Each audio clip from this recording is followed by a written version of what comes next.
Assalamualaikum warahmatullahi wabarakatuh. Saya Putri Surya Puspitasari, NIM 242. Di sini saya akan menjelaskan tentang chapter 5, yaitu bukti audit. Proses audit dalam fokus. Dalam bab 3 dan bab 4, dijelaskan tentang mengidentifikasi resiko audit dan penilaian resiko. Setelah auditor mengidentifikasi faktor resiko utama untuk klien mereka akan merencanakan audit mereka untuk memperoleh bukti audit yang cukup dan tepat untuk memastikan bahwa akun yang relevan dan catatan pengungkapan terkait di laporan secara akurat. Nah, di bab ini ada 6 poin yang akan dibahas. Yang pertama, pernyataan. Kedua, jenis bukti audit. Ketiga, persuasif bukti audit. 4. Menggunakan karya seorang ahli. 5. Menggunakan pekerjaan auditor lain. Dan yang terakhir, prosedur pengumpulan bukti. 5.1. Pernyataan. Tujuan dari pembelajaran poin ini adalah untuk menjelaskan asersi audit. Saat menyiapkan laporan keuangan, manajemen membuat asersi tentang setiap akun dan pengungkapan terkait dalam catatan. Sebagai contoh, ketika melaporkan persediaan, manajemen harus memastikan bahwa item yang diungkapkan ada, dimiliki oleh entitas, mewakili daftar lengkap persediaan yang dimiliki, dan dinilai dengan tepat. Di sini, auditor menggunakan asersi untuk transaksi, saldo akun, dan penyajian, serta pengungkapan saat menilai resiko salah saji material, dan saat merancang prosedur audit mereka. Asersi memiliki banyak peran penting. Yang pertama, saat menguji kejadian, auditor mencari bukti untuk memverifikasi bahwa transaksi atau peristiwa yang tercatat, seperti pendapatan atau item beban, telah terjadi dan berhubungan dengan entitas. Asersi ini penting ketika auditor yakin bahwa terdapat resiko penyajian yang berlebihan dan bahwa terdapat beberapa transaksi atau peristiwa dicatat tetapi sebenarnya tidak terjadi. Saat menguji kelengkapan, auditor mencari transaksi atau peristiwa dan memastikan ini telah dicatat. Asersi ini penting jika auditor yakin terdapat resiko pernyataan yang terlalu rendah dan bahwa beberapa transaksi atau peristiwa yang harusnya dicatat tetapi belum dicatat. Saat menguji keakuratan, auditor mencari bukti bahwa transaksi dan peristiwa telah dicatat pada jumlah yang tepat. Asersi ini penting jika auditor yakin terdapat resiko bahwa jumlah yang dilaporkan tidak akurat. Saat menguji cut-off, auditor mencari bukti bahwa transaksi telah dicatat dalam periode akuntansi yang benar. Saat menguji hak dan kewajiban, auditor mencari bukti untuk memverifikasi bahwa aset tercatat dimiliki oleh entitas dan kewajiban yang dicatat mewakili komitmen entitas. Asersi ini penting ketika auditor yakin ada resiko bahwa aset atau liabilitas yang dicatat tidak dimiliki oleh entitas. Saat menguji kelengkapan, auditor mencari aset, kewajiban, dan item ekuitas dan memastikannya telah dicatat. Dan yang terakhir, saat menguji penilaian dan alokasi, auditor mencari bukti bahwa aset, kewajiban, dan item ekuitas telah dicatat pada jumlah yang tepat dan dialokasikan ke akun buku besar yang benar. Asersi ini terutama penting jika auditor yakin ada resiko over atau undervaluation. 5.2. Jenis bukti audit. Tujuan pembelajaran dari poin ini adalah untuk menjelaskan dan menilai berbagai jenis bukti audit dan menilai bukti audit yang cukup dan tepat. Bukti audit adalah informasi yang digunakan auditor ketika sampai pada pendapat mereka tentang kebenaran dan kewajaran laporan keuangan klien mereka. Merupakan tanggung jawab dari pihak yang bertanggung jawab atas tata kelola pada klien untuk memastikan bahwa laporan keuangan disiapkan sesuai dengan standar akuntansi Australia dan Undang-Undang Korporasi 2001. Berikut adalah jenis bukti yang cukup dan tepat yang akan digunakan auditor. Bukti yang cukup dan tepat ini merupakan konsep inti dalam audit. Kecukupan berkaitan dengan kuantitas dan kesesuaian berkaitan dengan kualitas bukti audit yang dikumpulkan. Yang pertama, konfirmasi eksternal. Konfirmasi eksternal memberikan panduan tentang penggunaan konfirmasi eksternal. Konfirmasi eksternal ini dikirim langsung oleh auditor kepada pihak ketiga dalam bentuk surat konfirmasi bank. Surat konfirmasi bank adalah permintaan informasi tentang jumlah uang tunai yang disimpan di bank atau dalam cerukan, rincian pinjaman dengan bank, rincian jaminan aset yang dibuat untuk menjamin pinjaman dan suku bunga yang dikenakan. Konfirmasi eksternal dapat digunakan saat klien memiliki inventaris yang disimpan atas namanya di lokasi lain. Artinya, inventaris disimpan di tempat yang tidak dimiliki oleh klien. Bukti dokumenter. Bukti dokumenter ini meliputi faktur, laporan pemasok, laporan bank, risalah rapat, korespondensi, dan perjanjian hukum. Ada beberapa cara bukti dokumenter dapat digunakan selama audit. Di sini, auditor dapat mencocokkan rincian yang dicatat dalam catatan akuntansi klien dengan dokumen pendukung atau eksternal untuk memverifikasi jumlah yang dicatat. Misalnya, detail harga yang dibayarkan untuk inventaris dapat dijaminkan ke faktur pemasok untuk memverifikasi jumlah yang dicatat. 3.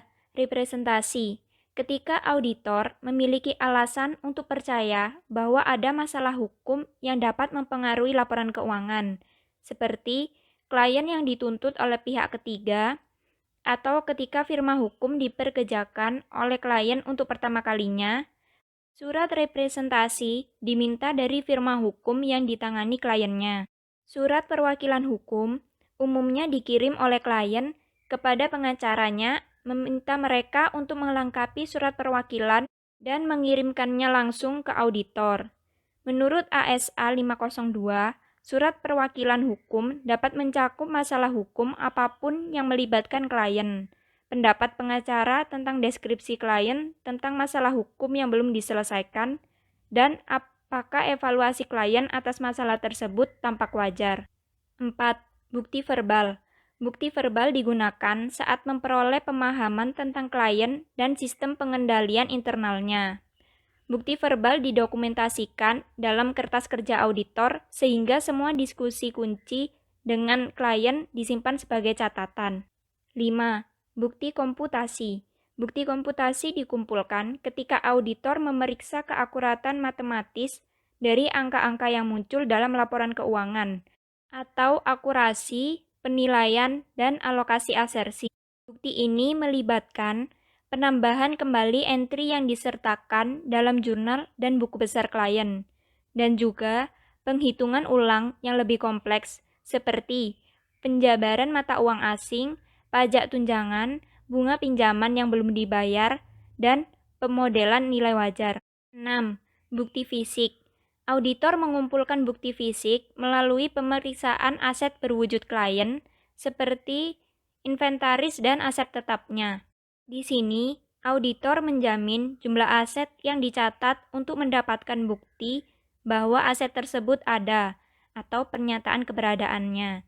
Misalnya, auditor akan memilih item inventaris dari buku besar klien untuk pengujian dan menjamin jumlah yang dicatat ke item fisik, dan kemudian menghitung item yang ada untuk memeriksa bahwa jumlah yang dicatat akurat. Yang terakhir, bukti elektronik. Bukti elektronik mencakup data yang disimpan di komputer klien, file dikirim melalui email ke auditor, dan item yang dipindai dan difaks, dan juga transaksi biasanya dimulai dan disimpan secara elektronik.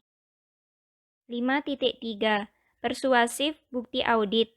Tujuan pembelajaran dari poin ini adalah untuk menjelaskan persuasif bukti audit. Seperti yang dijelaskan sebelumnya, ketika auditor mengakses catatan klien mereka, mereka kemudian mencari bukti yang menguatkan untuk membuktikan bahwa jumlah yang dicatat akurat. Di sini akan dibahas 3 kategori besar dari bukti yang menguatkan. Yang pertama, bukti yang dihasilkan secara internal. Bukti yang dihasilkan secara internal yang dipegang oleh klien termasuk catatan cek yang dikirim, salinan faktur dan pernyataan yang dikirim ke pelanggan, pesanan pembelian, dokumentasi perusahaan mengenai kebijakan dan prosedur, kontrak, risalah rapat, jurnal, buku besar, saldo percobaan, spreadsheet, lembar kerja, rekonsiliasi, perhitungan dan penghitungan.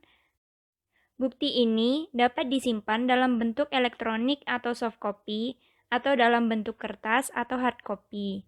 Namun, ada kekurangan dari bukti ini, yaitu saat klien menghasilkan dan menyimpan bukti ini, ada kemungkinan bukti tersebut dapat dimanipulasi atau dihilangkan. 2. Bukti yang dibuat secara eksternal yang dipegang oleh klien.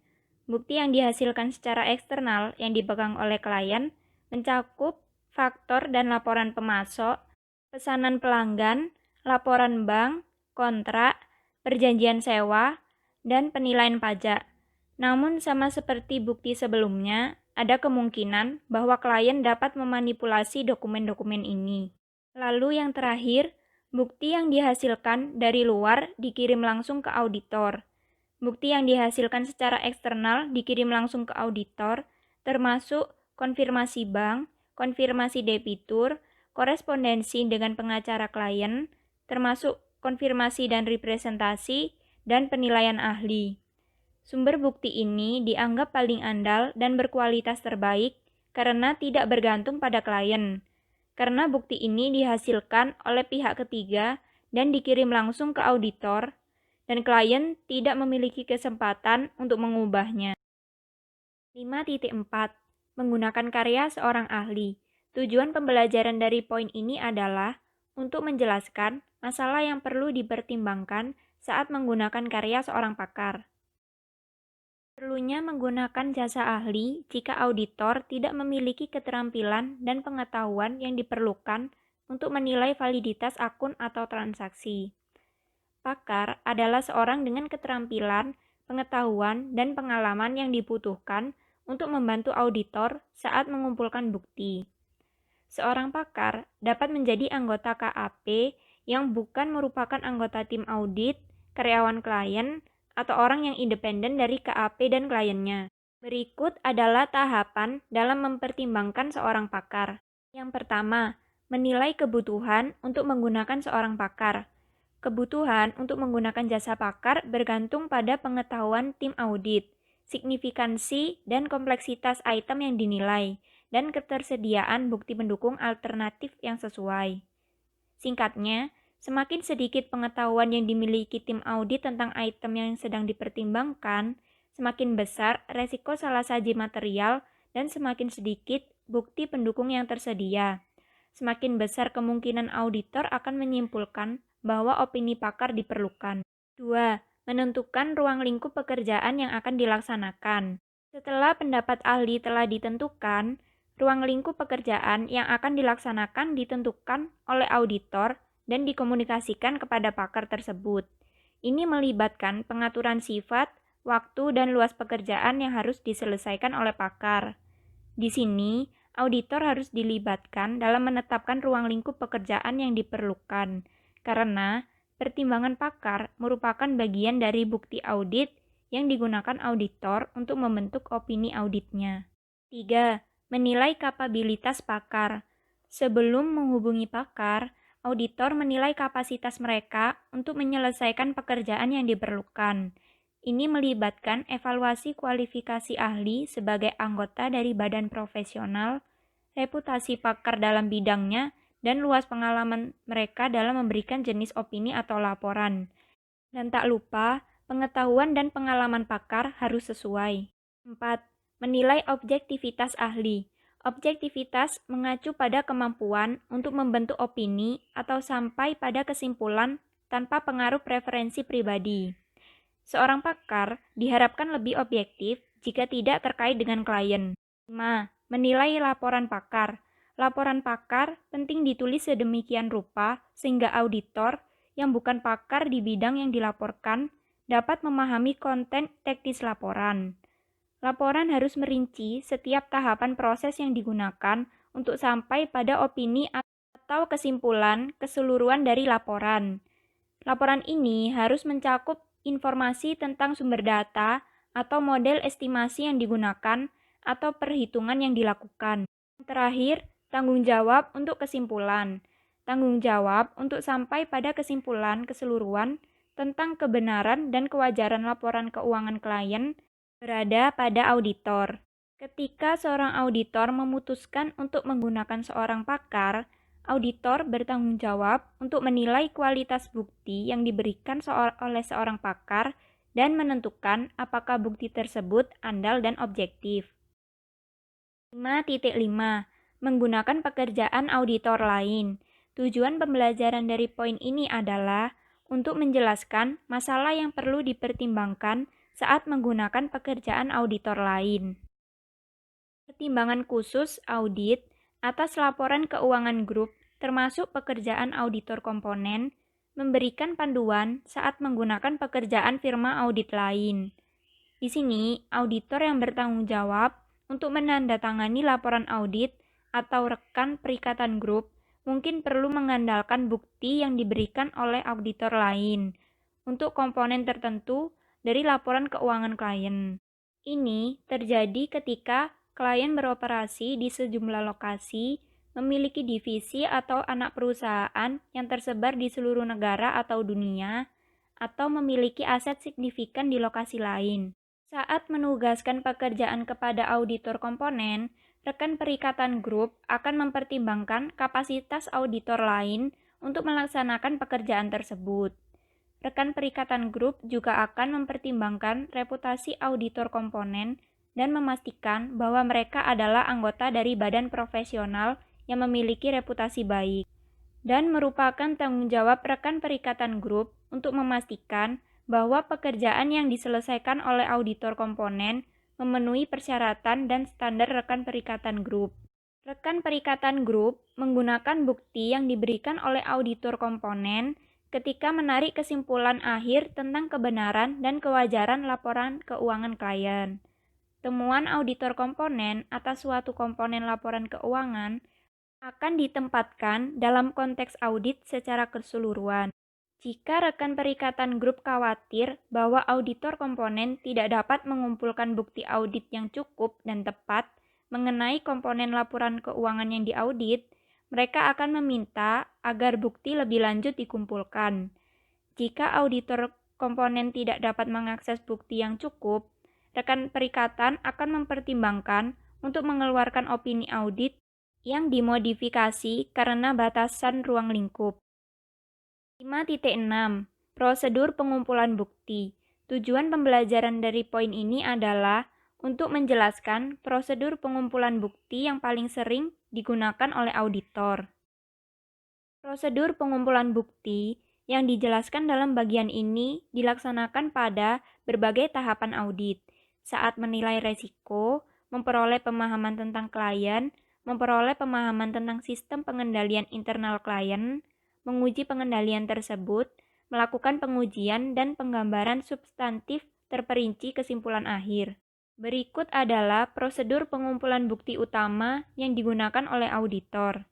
Pertama, saat menguji pengendalian, auditor akan memeriksa dokumen untuk bukti bahwa, sebagai contoh, penghitungan telah diperiksa, saldo telah direkonsiliasi, masukan telah disetujui untuk keluaran, dan manajemen telah mengesahkan pembelian yang signifikan. 2.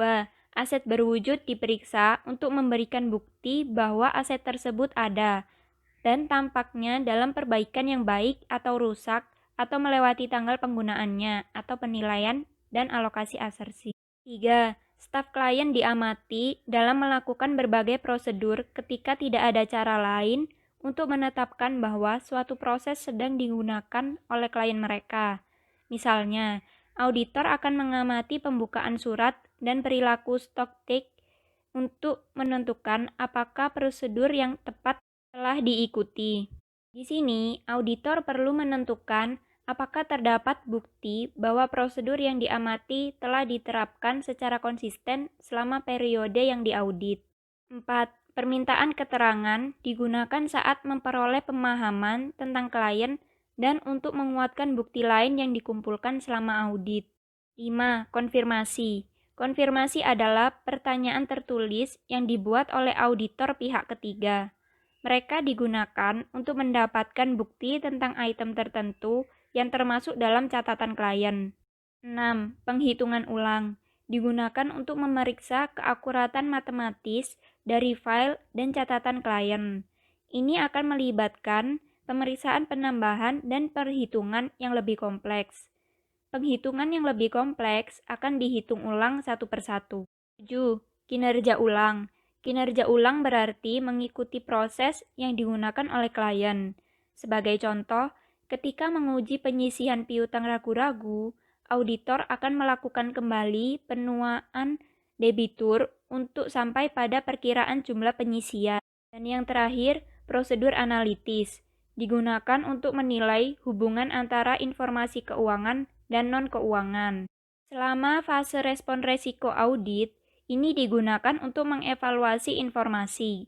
Misalnya, pendapatan bangsal rumah sakit dapat diperkirakan dengan menghitung jumlah tempat tidur di bangsal, kemudian dikalikan dengan tingkat hunian rata-rata dan jumlah yang dibebankan per hari. Pada tahap tinjauan akhir audit, prosedur analitis digunakan untuk menilai apakah laporan keuangan mencerminkan pemahaman auditor tentang klien mereka.